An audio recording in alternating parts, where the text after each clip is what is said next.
जय हिंद साथियों। आप सभी का हार्दिक स्वागत है। हमारा जो रिवीजन चल रहा है शैक्षिक परिदृश्य के प्रश्नों का, जैसे आप देख रहे हैं। और पार्ट वन जो है वो मैंने बहुत अच्छी से लाइव सेशन लेकर के कराया है। पार्ट टू के लाइव में थोड़ी सी बाधा आ गई और इसलिए फिर वो सेशन बीच में कट हो गया पावर कट की वजह से। तो फिर ये मैं आपके लिए रिकॉर्ड करके डाल रहा हूँ, जिससे बहुत अच्छे से वो जो प्रश्न थे उन पे कम से कम बड़ा अच्छा डिस्कशन आपका हो जाए और वो आपकी जो समझ लगातार बनती चल रही है, क्योंकि एग्जाम आपका बिल्कुल सामने है। तो अच्छे प्रश्नों पे अच्छी चर्चा हो करके अच्छी समझ आपकी बन जाए, वो एग्जाम में आपके काम आने वाली है निश्चित तौर पर। तो मैं बहुत अच्छे तरीके से इस पार्ट टू आप देख रहे हैं, ये पार्ट टू शैक्षिक परिदृश्य का पार्ट टू है।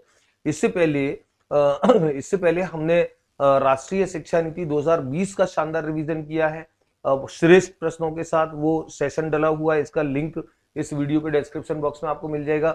इससे पहले हमने आरटीई के 3 वीडियो की है। 2 वीडियो में आरटी अधिनियम 2009 और एक में आरटी अधिनियम 2011 राजस्थान वाला, उसके शानदार प्रश्नों के साथ अभ्यास किया, वो आपको मिल जाएगा। और फिर एक वीडियो हमने शैक्षिक परिदृश्य का। तो ये जो लगातार रिवीजन श्रृंखला जो चल रही है, इस रिवीजन श्रृंखला में अच्छे प्रश्नों के अभ्यास में आपको इसलिए करा रहा हूं कि बस आपकी एग्जाम सामने है। बस एग्जाम में आप ये सारी वीडियोस देख करके सुन करके जाएंगे, ये एग्जाम में आपकी कनेक्ट होंगे, तो आप समझ लीजिए कि उस समय सबसे ज्यादा दुआएं मुझे दे रहे होंगे। और ये प्रश्न आपके लिए बहुत ज्यादा मोस्ट इंपोर्टेंट प्रश्न में लेकर के आया हूं। आप देखेंगे प्रश्नों का स्तर सारे पेपर्स में मैंने यथासंभव ऐसा रखने का प्रयास किया। यूट्यूब पे प्राय आपको कभी नहीं मिलता है, कहीं नहीं मिलता है, क्योंकि वो प्रश्न में बैठ करके खुद मेहनत करके दिमाग लगा के तर्क शक्ति का प्रयोग करके लगाता हूं। इस सेशन में भी कई प्रश्न ऐसे हैं जो मैंने खुद ने बनाए हैं, कुछ प्रश्न ऐसे हैं जो आपको अन्य प्लेटफॉर्म पे भी मिलेंगे, ऐसे भी प्रश्न हैं, लेकिन वो चूंकि इंपोर्टेंट है और इंपोर्टेंट है तो उसको लेना ही चाहिए। मेरा भी फर्ज बनता है कि लेना ही चाहिए परीक्षा की दृष्टि से। मैं उसे केवल इस आधार पर थोड़ी छोड़ सकता हूं कि वो अन्य प्लेटफॉर्म पे आ गया है तो मैं क्यों पढ़ाऊं, नहीं। मैं उसकी नई सिरे से व्याख्या कर सकता हूं, मैं उसकी नई सिरे से आपकी समझ बना सकता हूं, इसलिए उन प्रश्नों को लेना जरूरी है और वो सच में इंपोर्टेंट है भी परीक्षा के दृष्टिकोण से। चलिए, तो हम अच्छे एक प्रश्नों की तरफ आते हैं। पहला प्रश्न है, इस्माइल के विभिन्न चरणों के दृष्टिकोण से कौन सा सही सुमेलित है। इस्माइल के 3 चरण चले, इस्माइल 1.2, 2.2, 3.2। और उनकी जो डेट थी, प्रथम चरण जो था इस्माइल का, प्रथम चरण 13 अप्रैल 2020, 100% बिल्कुल सही है। आप देख रहे हैं ये डेट जो है 2020, 13 अप्रैल 2020, ये कोरोना के मार्च में कोरोना लगा था, उसके जस्ट 20-25 दिन की बात की डेट है। इस पे हम अभी आगे चर्चा करेंगे। 13 अप्रैल 2020 से पहला चरण इस्माइल का प्रारंभ हुआ। इस्माइल था क्या, इस पे भी हम लोग बात करने वाले हैं अगले प्रश्न में। द्वितीय चरण 2 नवंबर 2020, 100%, ये डेट बिल्कुल सही है। डेट को कनेक्ट करेंगे, बड़ा अच्छा प्रश्न होता है। और तृतीय चरण 21 जून 2020, ये भी बिल्कुल सही है। उक्त सभी बिल्कुल सही है। और ये प्रश्न मैंने उक्त सभी का इसलिए लिया कि आपको तीनों डेट आपको प्रश्न में सही मिले और तीनों डेट आपको याद हो जाए। तो अब आप देखिए परीक्षा में क्या हो सकता है। परीक्षा में इस एक प्रश्न में से 3 प्रश्न बनाए जा सकते हैं कि इस्माइल का पहला चरण किस डेट में प्रारंभ हुआ। 4 आपको विकल्प दे दिए जाएंगे डेट के, वहां हमारा 13 अप्रैल 2020 सही होगा। इस्माइल 2.0 कब प्रारंभ हुआ, इस्माइल 3.0 कब प्रारंभ हुआ। 3 प्रश्न बनाए जा सकते हैं, हमने 3 प्रश्नों को एक में समेट दिया है और इसीलिए मैंने उक्त सभी वाला विकल्प लिया। मैंने इस प्रश्न को सेट ऐसे किया कि उक्त सभी सही हो, जिससे बच्चों को तीनों डेट याद हो जाए। अगला प्रश्न है, इस्माइल 1.0 प्रोग्राम के प्रथम चरण के लिए एक असत्य कथन होगा। असत्य पूछा है, इसका मतलब 3 कथन सत्य होंगे। और अब आपको इस्माइल का पता लगेगा, इस्माइल था क्या। इस कार्यक्रम को कोरोना काल में बालकों का अधिगम बाधित ना हो इसलिए लॉन्च किया गया। 100% है ना, इसीलिए लॉन्च किया गया था ये प्रोग्राम। और मैंने जैसे डेट अभी आपको बताई थी 13 अप्रैल 2020, 24 मार्च से लॉकडाउन हुआ था 2020 को। उसके 7 और 13, 20 दिन बाद ही कार्यक्रम राजस्थान सरकार ने लॉन्च किया। और हमने, यानी कि राजस्थान सरकार ने जब ये लॉन्च किया, पूरे भारत में ये कार्यक्रम को चलाने वाला भारत अग्रणी राज्यों में था, जिसने कोरोना काल में बच्चों की अधिगम बाधित ना हो। और ध्यान रखो, उस समय जो निदेशक थे माध्यमिक शिक्षा के, जिनके नेतृत्व में ये कार्यक्रम चला था, जिनके योग्य नेतृत्व में माध्यमिक शिक्षा निदेशक जो थे, तत्कालीन निदेशक जो थे, तत्कालीन जिन्होंने इस्माइल चलाया था, वो श्री सौरभ स्वामी जी थे, सौरभ स्वामी आईएएस। और ये बहुत अच्छे एक इनोवेटिव आइडिया के लिए जाने जाते हैं सौरभ स्वामी जी। तो इन्होंने, सौरभ स्वामी जी ने ये इस्माइल प्रोग्राम का रूपरेखा तत्काल बनाई, मात्र कोरोना लॉकडाउन के 20 दिन बाद। ये बड़ा अच्छा एक प्रयास था। तो इस कार्यक्रम को कोरोना काल में बालकों का अधिगम बाधित ना हो इसलिए लॉन्च किया गया। बिल्कुल ढोल बजा करके सही है। इस चरण में कक्षावार व्हाट्सएप ग्रुप बनाए गए। यहां ध्यान रखेंगे, इसको थोड़ा सा मैं पकड़ रहा हूं, कक्षावार, यहाँ पे थोड़ा ऑब्जेक्शन होगा हमको अभी। इस प्रोग्राम के लिए राज्य स्तर पर, और हमको अभी क्लियर नहीं हुआ है, होल्ड पर रख दिया है। ये प्रश्न को हल करने का तरीका भी होता है कि जिस विकल्प के बारे में आप 100% कंफर्म ना, उसको होल्ड पे रख दो। जो 100% कंफर्म हो उसे सत्य है सत्य मान लो। जैसे मैंने ऊपर वाले को बिल्कुल 100% कंफर्म था, सत्य मान लिया। इसके बारे में मैं ना तो सत्य ना असत्य निर्णय नहीं ले पा रहा हूं, मैंने होल्ड पे रख दिया। इस प्रोग्राम के लिए राज्य स्तर पर कंटेंट तैयार करने का उत्तरदायित्व RSCRT को दिया गया। ये 100% कंफर्म है, इसको मैंने सही मानूंगा, क्योंकि ये आपको पता है, मैंने इस्माइल पढ़ा रखा है शानदार तरीके से आपको कोर्स में। तो इस्माइल को RSCRT जो थी, कार्यक्रम ई कंटेंट जो तैयार होता था, RSCRT तैयार करती थी, सभी जिलों की डाइट्स इसमें सहयोग देती थी।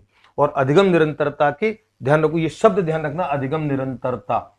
इस्माइल में अधिगम निरंतरता यानी कि अधिगम बाधित ना हो, लगातार चलता रहे, इस शब्द को दिया गया। अधिगम निरंतरता के इस प्रयास में लगभग 65,000 विद्यालय लाभान्वित हुए। ये भी बात बिल्कुल सही है, 65,000 विद्यालयों को इस जद में लिया गया। ये विकल्प इसका गलत है, ये असत्य है। प्रश्न असत्य पूछ रहा था कि कक्षावार नहीं थे। ध्यान रखो इस चरण में, प्रथम चरण में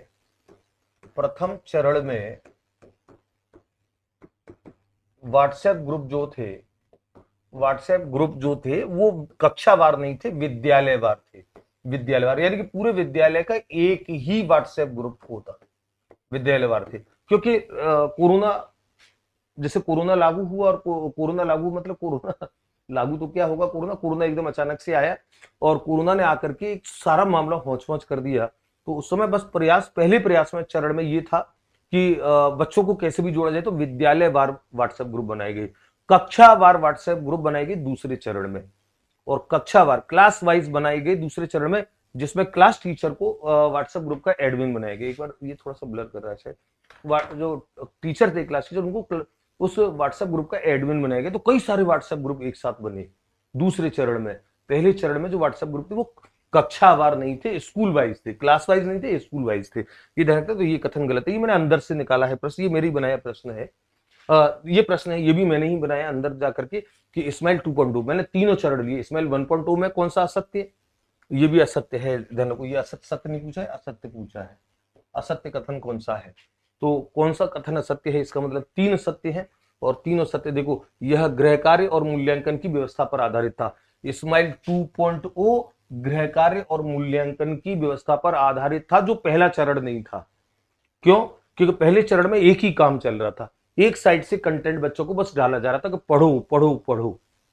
लेकिन जब 6 माह गुजर गए, आपको याद है मैंने दूसरे चरण का आपको समय लिखाया है, पहला चरण 13 अप्रैल, इसके लगभग 6 माह बाद 2 नवंबर 2020, तो 6 माह गुजर गए जब इस्माइल 2.2 आया, द्वितीय चरण आया। तो वहां पे कुछ प्रकोप कम होने लगा था कोरोना का। तो उस समय ये सोचा गया कि नहीं, बच्चे केवल एक साइड से पढ़े जा रहे हैं, हम मूल्यांकन तो कर ही नहीं पा रहे हैं। तो फिर बच्चों को गृह कार्य दिया गया, और गृह कार्य 2 तरीके से दिया जाता था। क्योंकि दूसरा चरण आते आते, नवंबर आते आते ये भी पता लग चुका था कि स्कूल के सारे बच्चे व्हाट्सएप से नहीं जुड़ सकते हैं, व्हाट्सएप से नहीं जुड़ सकते, यानी कि प्रत्येक बच्चा डिजिटल प्लेटफॉर्म पे उपलब्ध नहीं है। तो फिर सरकार ने 6 माह बाद नवंबर में एक दूसरी योजना बनाई कि बच्चों को गृह कार्य देंगे, 2 तरीके से देंगे। एक गृह कार्य देंगे बच्चे को व्हाट्सएप पर, जो व्हाट्सएप पर है, और जो व्हाट्सएप पर नहीं है, जो ग्रामीण क्षेत्र के बच्चे हैं, गरीब बच्चे हैं, जिनके पास मोबाइल नहीं है, स्मार्टफोन नहीं है, या नेट कनेक्टिविटी वहां नहीं होती है प्रॉपर, उन बच्चों के घर घर जाकर के टीचर गृह कार्य पहुंचाएगा। फिर उसके करने के बाद नेक्स्ट डे कलेक्ट करके लेगा, उसका मूल्यांकन करेगा और उसे पोर्टफोलियो में लगाएगा। तो गृह कार्य और मूल्यांकन की व्यवस्था जो चालू की गई वो इस्माइल 2.2 में चालू की गई। तो ये विकल्प बहुत अच्छा है। डिजिटल माध्यम से वंचित विद्यार्थियों के घर तक शिक्षकों द्वारा गृह कार्य पहुंचाकर उसका मूल्यांकन किया गया, डंके की चोट पर। ये भी सही है, ढोल बजा करके। और इस कार्यक्रम में सप्ताह में कम से कम 2 बार विद्यार्थियों को कॉल करके उनका रिकॉर्ड टीचर कॉलिंग फॉर्म में रखा जाता था। ये भी डंके की चोट पर से, ये भी कार्यक्रम था उसमें कि आप बच्चों को जो कॉल करते थे, टीचर्स की ड्यूटी थी। मैं उस समय सुपरवाइजर था, मुझे याद है, मेरी खुद की ड्यूटी कोरोना में थी, और सुपरवाइजर था मेरे साथ, मेरे साथ में कुछ टीचर काम करते थे जिनकी सुपरवाइजिंग मुझे करनी होती थी। तो उनको एक कॉलिंग फॉर्म दिया जाता था। जब भी कोई अधिकारी आता था, सबसे पहले वो टीचर कॉलिंग फॉर्म मंगाता था कि बताओ आपने कितने बच्चों को और सप्ताह में 2 बार कॉल किया है कि नहीं किया गया। ये दूसरे चरण में व्यवस्था थी, पहले चरण में ये व्यवस्था भी नहीं थी। और यह चरण मल्टी मॉडल टीचिंग बेस्ड था। ये कथन गलत है। मल्टी मॉडल टीचिंग बेस्ड नहीं था। दूसरा चरण, तीसरा चरण मल्टी मॉडल टीचिंग बेस्ड था, तीसरा चरण। और मल्टी मॉडल बेस्ड क्या होता है, और ये प्रश्न मैं आपको चैलेंज दे रहा हूं, आप पूरे पूरे यूट्यूब पर ये प्रश्नों को आप निकाल के बता देना, ये जो मैंने कराए हैं, ये जो मैंने, आगे के प्रश्न तो उनके दूसरों के सेशन में भी मिल जाएंगे। मैं कुछ इनोवेटिव प्रश्न निकालने का प्रयास करता हूं हमेशा, के कुछ अच्छे प्रश्न निकले। मल्टी मॉडल का मतलब था कि एक से अधिक प्रकार के तरीके प्रयोग किए गए टीचिंग के लिए। कौन कौन से तरीके थे वो अभी हम देखेंगे इस्माइल 3.0 में। तो दूसरा चरण मल्टी मॉडल टीचिंग बेस्ड नहीं था, तीसरा चरण था मल्टी मॉडल। ये भी मेरा बनाया प्रश्न है, इस्माइल 3.0 के संबंध में सही कथन नहीं है। इसका भी असत्य कथन पूछा है कि कौन सा कथन सही नहीं है। और पहला है कि यह चरण मल्टी मॉडल टीचिंग बेस्ड था। अब यहाँ पे समझो मल्टी मॉडल टीचिंग बेस्ड का क्या था। तीसरा चरण जब आया 21 जून 2021 को, पहला चरण 13 अप्रैल 2020, कोरोना के 20 दिन बाद। दूसरा चरण उसके 2 नवंबर 2020, उसके लगभग 6 माह बाद।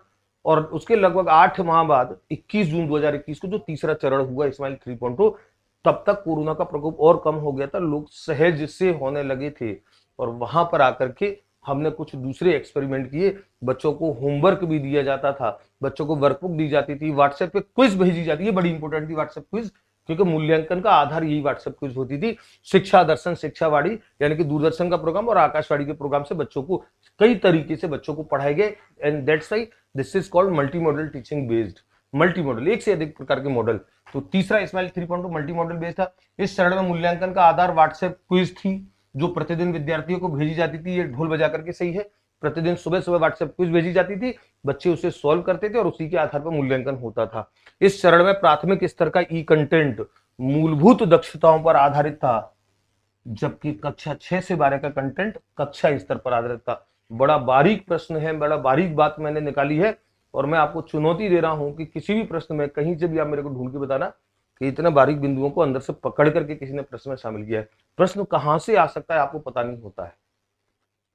तो इस चरण में प्राथमिक स्तर 1 से 5 के लिए जो कंटेंट ई कंटेंट तैयार करती थी आरएससीआरटी, वो क्लास लेवल का नहीं होता था, वो उससे नीचे लेवल का होता था, जिससे बच्चों को फाउंडेशन को मजबूत किया जाए। लेकिन कक्षा 6 से 12 का कंटेंट होता वो क्लास लेवल का होता था। ये अंतर था ई कंटेंट में। और इनमें से कोई नहीं, ये कथन भी सत्य है, इनमें से कोई कथन असत्य नहीं है। ये सही उत्तर होगा इसका, इनमें से कोई नहीं। प्रश्न पूछ रहा है कौन सा कथन सही नहीं है, इनमें से कोई कथन है। ये सारे के सारे कथन सही है, यानी कि सारे कथन सही हैं, सारे कथन सही हैं। प्रश्न पूछ रहा है कौन सा कथन असत्य है, कोई असत्य नहीं है, सारे के सारे सत्य हैं इस्माइल 3.0 के लिए। चलिए ये अगला प्रश्न है शिक्षा दर्शन। शिक्षा दर्शन एक प्रोग्राम था डीडी राजस्थान पे चलने वाला, और उस प्रोग्राम में बच्चों को पढ़ाया जाता था, और उस पढ़ाने का पूरा प्रोग्राम जो था वो सप्ताह के 7 दिनों में इस प्रकार व्यवस्थित किया गया कि सप्ताह के 5 दिन पढ़ाते थे, छठे दिन यानी कि शनिवार को मनोरंजक ज्ञानप्रद कार्यक्रम देते थे और रविवार की छुट्टी होती थी। एक बार देख ले शिक्षा दर्शन के संबंध में कौन सा कथन असत्य है। यह डीडी राजस्थान पर प्रसारित होने वाला शैक्षिक कार्यक्रम है, में नहीं है ये बिल्कुल सही है। डीडी राजस्थान में प्रसारित होने वाला शैक्षिक कार्यक्रम है। कोरोना काल में विद्यार्थियों को शैक्षिक कार्यक्रमों से जोड़े रखने में इसकी महत्वपूर्ण भूमिका थी, बिल्कुल सही है। कोरोना काल में बच्चों को इस शिक्षा दर्शन ने जोड़े रखा शैक्षिक कार्यक्रमों से। इस कार्यक्रम की नोडल एजेंसी आरएससीआरटी उदयपुर को बनाया गया 100%। जो ई कंटेंट था वो ई कंटेंट आरएससीआरटी ही तैयार करती थी, नोडल एजेंसी आरएससीआरटी को बनाया गया। और इसका प्रसारण सप्ताह के सभी दिनों में नहीं, सप्ताह के सभी दिनों में नहीं किया जाता था, यही कथन गलत है। 5 दिन किया जाता था, 5 दिन, और 5 दिन यानी कि Monday to Friday, Monday to Friday, और छठे दिन शनिवार को ज्ञानप्रद कार्यक्रम आता था। तो सप्ताह के सभी दिन नहीं किया जाता था, ये कथन इसका गलत होगा। अगला प्रश्न है शिक्षा दर्शन कार्यक्रम की कुल प्रसारण अवधि कितनी थी। शिक्षा दर्शन की कार्यक्रम की अवधि रखेगी प्रसारण की 145 मिनट, 165 मिनट, 175 मिनट, 195 मिनट।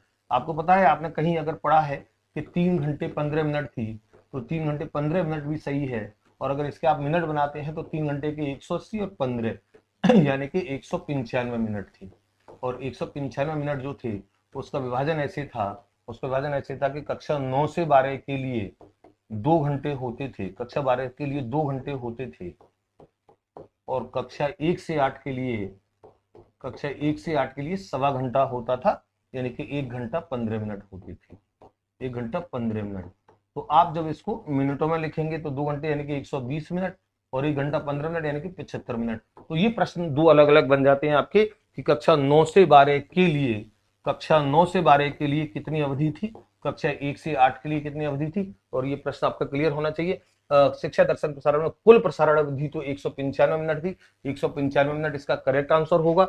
और फिर अगर विभाजन करके पूछा जाएगा, टुकड़ों में पूछा जाएगा किस किस कक्षा वर्ग के लिए, तो 9 से 12 के लिए प्रसारण अवधि 80, 100, 120, 120 इसका करेक्ट उत्तर होगा। ये आप समझ रहे हैं। और अगर मान लीजिए 9 से 12 का प्रसारण समय, हाँ समय और था उसमें, और समय जो था, देखिए समय पूरा जो रखा गया वो 195 मिनट जो थे, 195 मिनट ये प्रारंभ होते थे 12:30 से लेकर के 4:15 तक, 4:15 तक ये प्रोग्राम चलता था। 12:30 से दोपहर 12:30 से 4:15 तक। अब आप दोपहर 12:15 12:30 से लेकर के 4:15 तक आप टाइम देखेंगे तो 3.25 घंटे हो गए, 3.25 घंटे।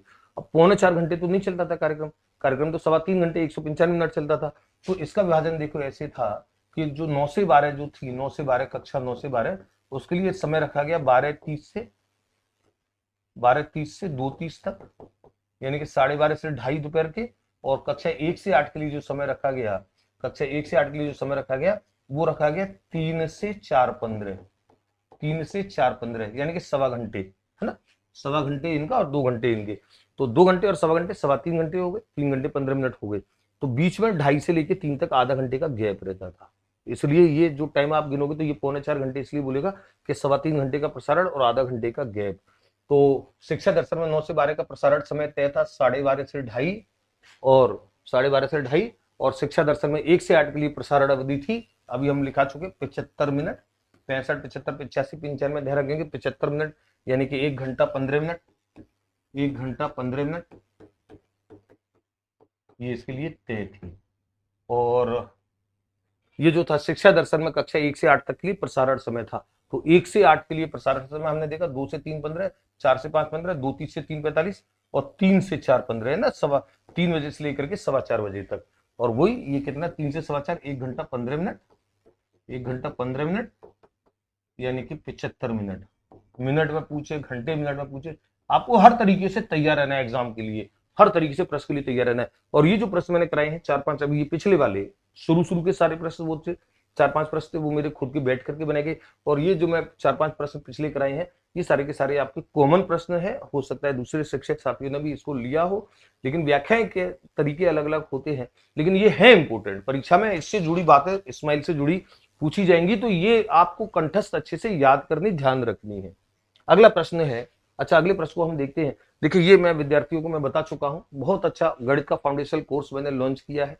ये मेरा बड़ा ड्रीम कोर्स है, और इस ड्रीम कोर्स को मैंने लॉन्च किया ये सोच करके, ये लॉन्च हो चुका है कोर्स प्ले स्टोर पर। जब आप रियासत ऑनलाइन एकेडमी जब आप एप्लीकेशन डाउनलोड करते हैं, वहां स्टोर सेक्शन में जाकर के वहां पे इस कोर्स को खरीद सकते हैं। जिन बच्चों ने एप्लीकेशन डाउनलोड कर रखा है वो बच्चे खरीदना चाहे तो इसको खरीद लें, क्योंकि ये कोर्स मैंने L2 वाले बच्चों के लिए तैयार करके दिया। लेकिन उन L2 वाले बच्चों से के सिलेबस में जितना है उसके अलावा और गणित के जितने भी टॉपिक बचते हैं उन सारे टॉपिकों को भी मैं इसमें आगे चल के मतलब नेक्स्ट वीक में पढ़ाने वाला, नेक्स्ट वीक के बाद पढ़ाने वाला हूँ, एक बार ये एग्जाम निबट जाए। और ये कोर्स में एडवांस स्तर के कठिन प्रश्नों का भी मैंने, ये आप देख रहे हैं आगमनात्मक विधियों द्वारा, मैंने आगमनात्मक विधि द्वारा यानी कि कॉन्सेप्ट पे समझ बहुत ज्यादा अच्छी बनाई है। तो इस कोर्स को लॉन्च करने का मेरा उद्देश्य था कि ऐसे बच्चे जो गणित से डरते हैं, जिनको ये लगता है कि वो गणित सीख नहीं सकते, उनको बहुत ज्यादा तकलीफ आती है, उन बच्चों के लिए श्रेष्ठ ऐसा कोर्स बने कि फिर वो भारत की कोई परीक्षा दे, किसी भी प्रतियोगी परीक्षा जहां गणित आता हो, फिर वो राजस्थान के संदर्भ में चाहे ग्राम सेवक हो, पटवारी हो, कांस्टेबल हो, RAS हो, कोई भी हो, 3rd ग्रेड हो, कोई भी एग्जाम हो जहां पे 10th तक का सिलेबस आता है, रेलवे हो, बैंक हो, SSC हो, सारे बच्चों के लिए ये कोर्स अपने आप में परिपूर्ण बने और गणित का कोई टॉपिक 10वीं स्तर का इससे बाकी ना रहे। तो ये मेरा ड्रीम कोर्स था, और मैं हमेशा से सोचता था कि बच्चों को आगमनात्मक मेथड से पढ़ा करके बच्चों को शानदार कोर्स दूं। वो मैंने कोर्स दे दिया है, ये कोर्स उपलब्ध है। और इसकी रेट तो मैं 1200-1300 रुपये रखने वाला था, लेकिन ऑफर प्राइस में इसकी 799 रेट चल रही है, जब तक चल रही है। इस कोर्स की लोकप्रियता बहुत ज्यादा है, जिस दिन ज्यादा लोकप्रियता हो जाएगी मैं हो सकता है पैसे बढ़ा दूं। पैसे बढ़ाने का तो चलो देख लेंगे, हो सकता है, लेकिन केवल 799 में इससे ज्यादा बेटर कोर्स आपको पूरे इंडिया में नहीं मिलेगा। और ये तो कोर्स लॉन्च कर दिया है, लेकिन ये कोर्स मैं बड़ी जल्दी लॉन्च करने वाला हूँ। राजस्थान में रीट का एग्जाम ये वाला हो जाए, मेंस का, रीट मेंस का, तो अगले जो रीट प्री आ रही है, और चूंकि जगह भी सरकार ने निकाल दी है, तो रीट प्री के लिए अभी से बच्चे तैयारी करें जम के। तो शिक्षण विधियों का गणित, और इस बार मैं पैकेज नए और वीडियो नए रिकॉर्ड करूंगा, इसमें विधियों के कुछ वीडियोस, कुछ नहीं अधिकांश वीडियोस मेरे को नए रिकॉर्ड करने हैं, अपडेटेड और करंट मैटर को साथ में जोड़ दी, और इन परीक्षा में जो सवाल आ गए हैं और आने वाले हैं उनको भी शामिल करते हुए कुछ वीडियोस नए रिकॉर्ड करूंगा मैं शानदार तरीके के। ये कोर्स बड़ा परफेक्ट कोर्स बनने वाला है, जिसमें गणित रहेगा, गणित की शिक्षण विधि रहेगी, पर्यावरण की शिक्षण विधि रहेगी, और हिंदी की शिक्षण विधि रहेगी। इन सबको मिलाकर के L1 का फाउंडेशन कोर्स ये भी लॉन्च नहीं है, इसको मैं 1 मार्च के आसपास मैं इसको लॉन्च करूंगा, 1 मार्च के आसपास। और ये ऐसी रीड 2 L2 वाले बच्चों के लिए ये भी 1 मार्च के आसपास इसको लॉन्च करूंगा, 1 मार्च 2023 को। और इसमें भी गणित रहेगा, गणित का कोर्स रहेगा, जो गणित का सिलेबस है, गणित की शिक्षण विधि रहेगी, विज्ञान की शिक्षण विधि रहेगी, हिंदी की शिक्षण विधि रहेगी। ये कॉम्बो पैक मैंने बनाए हैं उन बच्चों के लिए जो इस बार रीट से कहीं सेलेक्ट होने से वंचित रह गए हैं, वो अपनी तैयारी को अभी से मजबूत आधार दें, दृढ़ आधार दें।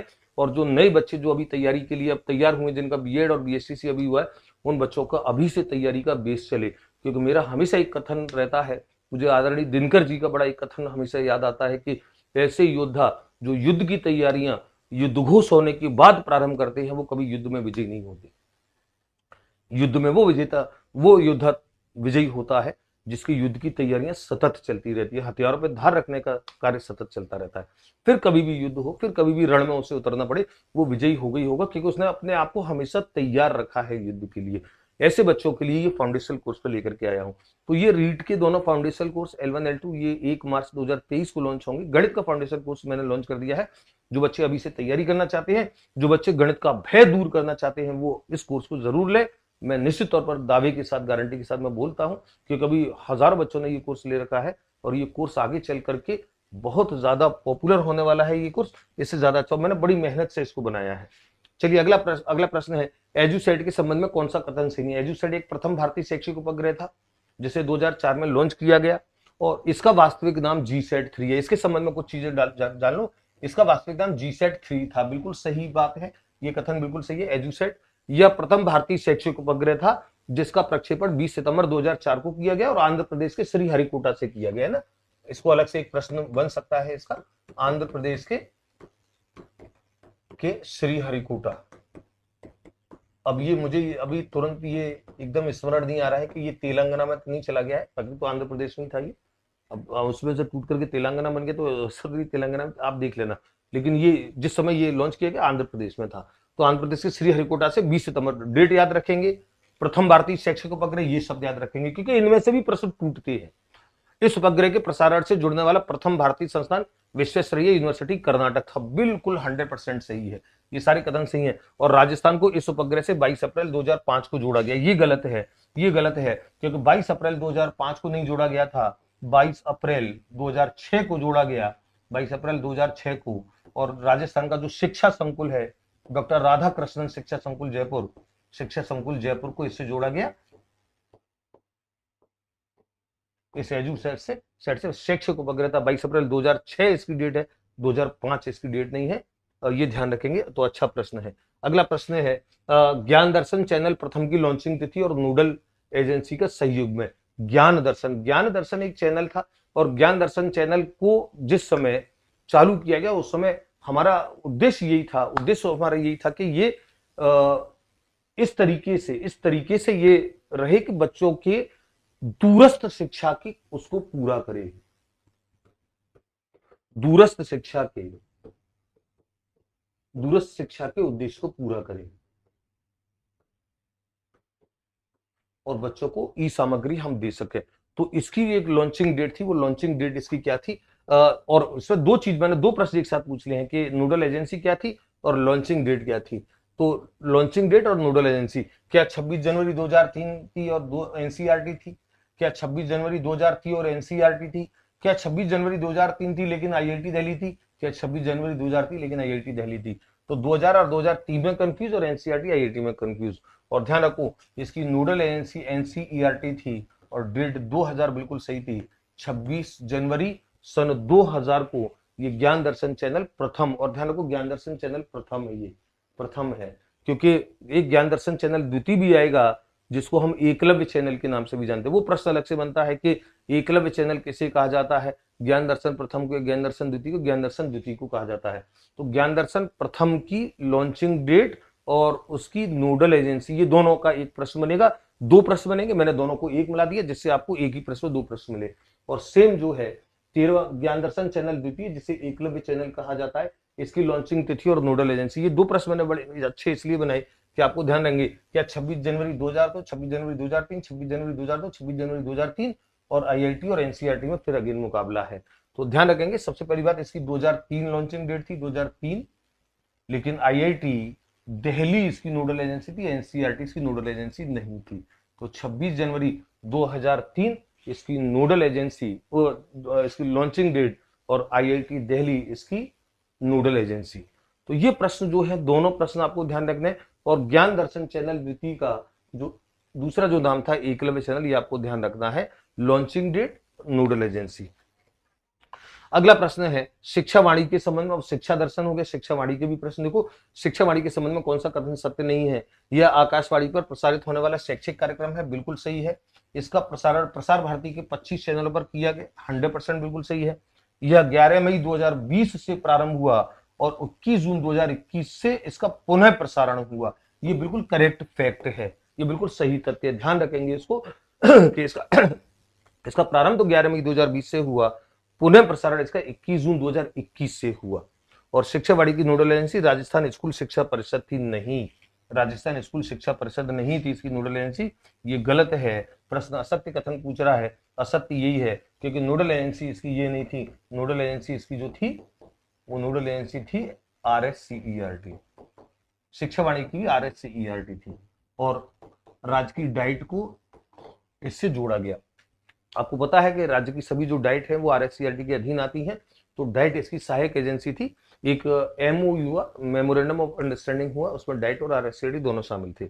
चलिए, तो ये ध्यान रखेंगे, नोडल एजेंसी इसकी ये थी। बाकी ये तीनों फैक्टों को ध्यान रखना है। ये शैक्षिक कार्यक्रम है, आकाशवाणी में प्रसारित होने वाला, प्रसार भारती के 25 चैनलों पर किया गया और 11 मई 2020 से प्रारंभ और 21 जून 2021 से पुनः प्रारंभ।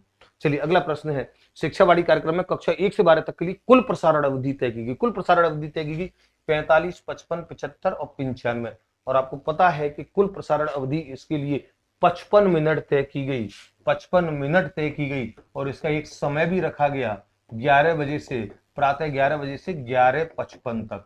और फिर इसका भी विभाजन किया गया, इसका भी विभाजन किया गया 3 हिस्सों में, कक्षा 1 से 2 के लिए अलग, 3 से 8 के लिए अलग और 9 से 12 के लिए अलग। तो ये जब आपको ध्यान होता है, 11 से 11:55 में 15 मिनट का कार्यक्रम ये था, 11 से 11:15, 11 से 11:15 यानी कि 15 मिनट का कार्यक्रम इनका था।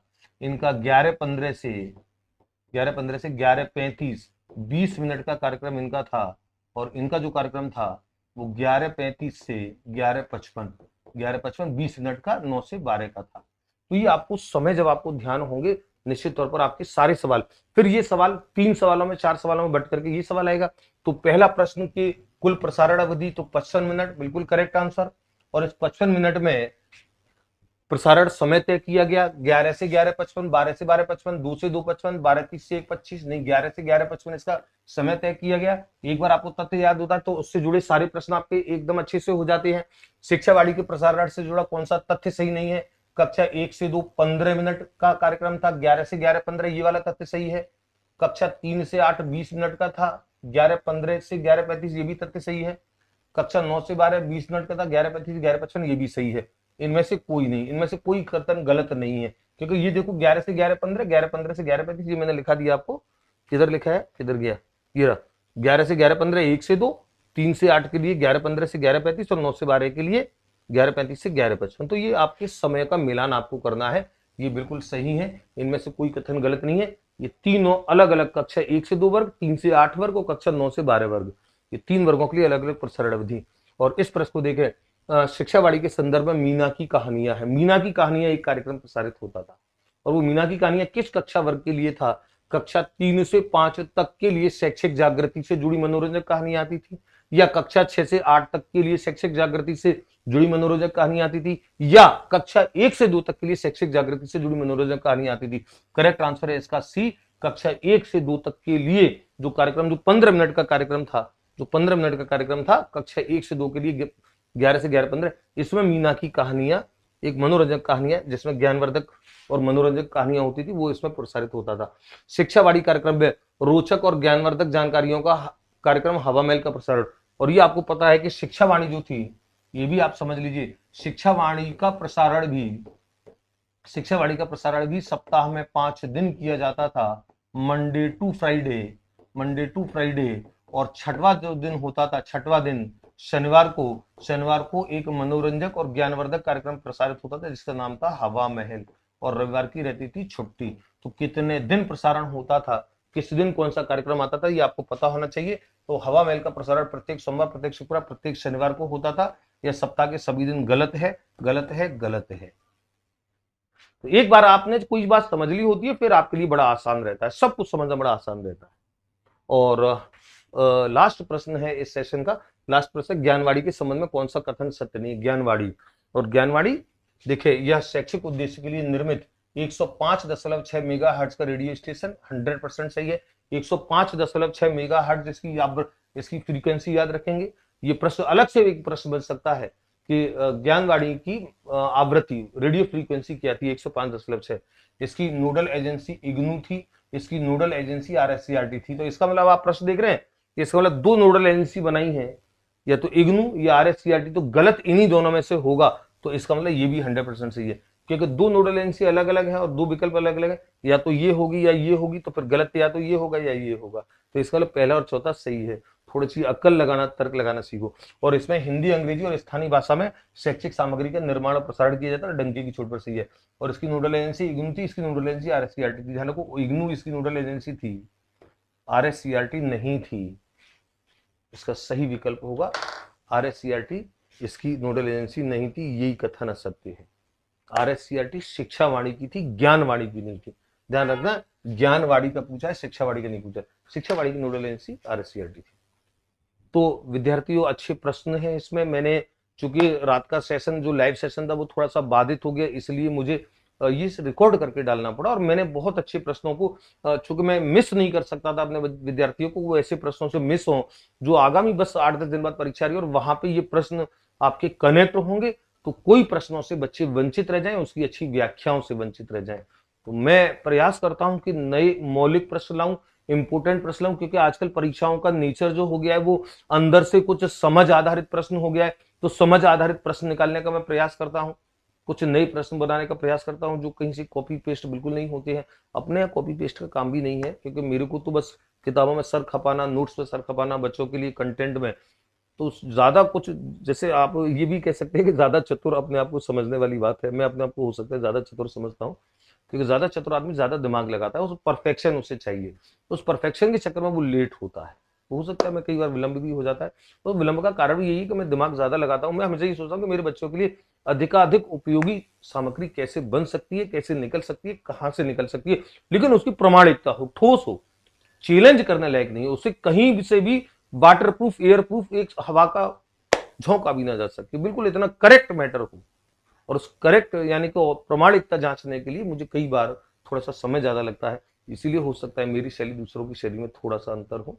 तो चलिए विद्यार्थियों, आप सभी का हार्दिक अभिनंदन, हार्दिक आभार। अच्छे से आपने सेशन लिया है, और इस सेशन के प्रश्नों को नोट कीजिएगा। इसकी PDF कोर्स में मैं डाल दूंगा, फ्री, सारे जो कोर्सेज बच्चों ने ले रखे, इसकी PDF जाके वहां आराम से अध्ययन कर सकते हैं। और जो अलग से एक मैंने 11 रुपए का कोर्स बना रखा है, वहां भी इसको डाल देंगे टेस्ट फॉर्म में और PDF फॉर्म में। तो बच्चे इस लिंक में, जो एप्लीकेशन का लिंक दे रखा है, वहां जाकर के एप्लीकेशन को डाउनलोड करके और वहां आराम से पढ़ें। ध्यान रखिए, PDF का प्रिंट नहीं निकलेगा, वहां आराम से पढ़ सकते हैं। मात्र 11 रुपए में सारी PDF को, इन प्रश्नों की सारी PDF को, और टेस्ट भी दे सकते हैं फ्री में। वो मात्र 11 रुपए नाम मात्र के शुल्क में रखा है, फ्री है, एक तरीके से फ्री जैसे ही है। तो एप्लीकेशन का लिंक इसमें है, जो गणित के फाउंडेशन कोर्स का मैंने कहा वो लिंक इसमें है, वो आपको बहुत ज्यादा हेल्प करेंगे। जय हिंद, जय भारत।